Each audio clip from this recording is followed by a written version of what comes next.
সকালে ঘুম থেকে ওঠার পর ঘুগনি বানিয়েছিলাম কলকাতা স্টাইলে।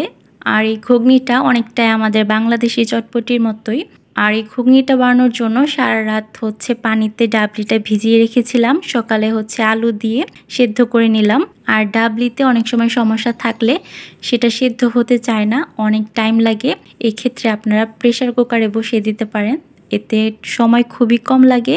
আর ডাবলিতে সমস্যা থাকলে পরিমাণ মতো খাবার সোডা আর লবণ দিয়ে সিদ্ধ করলে খুব দ্রুত সিদ্ধ হয়ে যায়।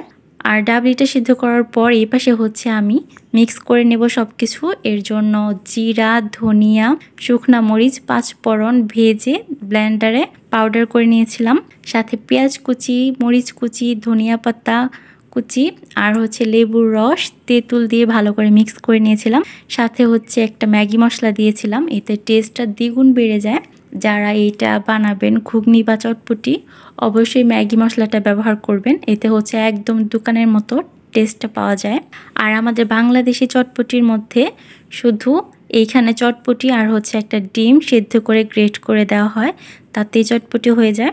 আর এই ঘুগনিটা খাওয়ার পর আমরা নানির বাসায় চলে গিয়েছিলাম। আসলে নানির বাসা ততদিনই সুন্দর যতদিন নানি বেঁচে আছে। আর যখনই নানির বাসায় যাই, নানি অনেক রকম খাবার নিজের হাতে রান্না করে খাওয়ানোর চেষ্টা করে। আমার নানির বয়স 90 বছরের উপরেও, তারপরও মাশাল্লাহ এখনও নিজের কাজ নিজে একাই করে আর নিজের হাতে রান্না করে। সব সময় সব খাবার সব মশলা একসাথে দিয়ে মাখিয়ে তারপর রান্না করে, আর রান্নাটা অনেক মজা হয়। যদিও এখন বয়স অনেক বেশি, সব কিছু এত ভালোভাবে করতে পারে না বা বেশি পরিমাণে রান্না করতে পারে না। আগে তো সব বাসায় জনসংখ্যা অনেক বেশি ছিল, নিজের হাতেই সব করতো, এখন ওই পরিমাণে পারে না। তারপরও সব ধরনের কাজ করতে পারে, যেমন রান্না করা, মাছ কাটা, মুরগি কাটা। আর এই মাছটা কাটতেছিল তখন আমি একটা ভিডিও নিয়েছিলাম। আর এখনও আমাদের থেকে অনেক স্ট্রং, যদিও বা হাড়ের একটু সমস্যা বয়স হয়ে যাওয়ার কারণে। কার কার নানি এখনও বেঁচে আছে এটা কমেন্টসে জানাতে পারেন, বা তাদের বয়স কেমন এটাও কমেন্টসে জানাতে পারেন। আর এখানে নানি কয়েক রকমের মাছ কাটতেছিল, সাথে মুরগিটা মাখিয়ে একদম বসিয়ে দিয়েছিল রান্না করার জন্য। এটা আম্মুই রান্না করেছিল, কিন্তু নানি সব কিছু মাখিয়ে দিয়েছিল। আর মাছটা নানিই ভেজেছিল। আম্মু মুরগি পছন্দ করে না, এর জন্য আম্মুর আবার মাছ ভাজাটা বেশি পছন্দ, এর জন্য নানি নিজের হাতেই মাছটা ভেজেছিল। এরপর খেয়েছিলাম দেশি পেয়ারা। এটা আমার মামার গাছের পেয়ারা। গাছে একটা পেয়ারাই ছিল, আর এই পেয়ারাটা অনেক মজার ছিল। দেশি পেয়ারার টেস্ট তো অন্যরকম থাকে। আর এই পেয়ারাটার এত সুন্দর একটা গ্রান ছিল, দেখতে যেমন সুন্দর, খেতে অনেক মজা ছিল।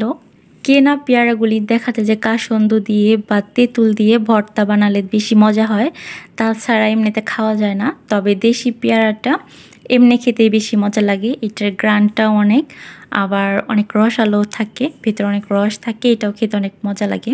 আর দেশি পেয়ারা কার কার পছন্দ অবশ্যই কমেন্টসে জানাবেন। এই পেয়ারাটা আমার খুবই পছন্দের।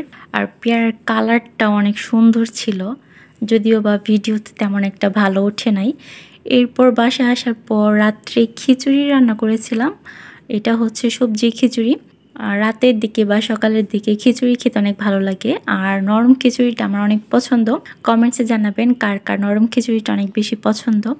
ভিডিওটি যারা আমার ফেসবুক পেজ থেকে দেখছেন তারা আমার পেজটি ফলো করে দিবেন। আর যারা আমার ইউটিউব চ্যানেল থেকে দেখছেন তারা অবশ্যই আমার ইউটিউব চ্যানেলটি সাবস্ক্রাইব করে দিবেন। ধন্যবাদ ভিডিওটি দেখার জন্য।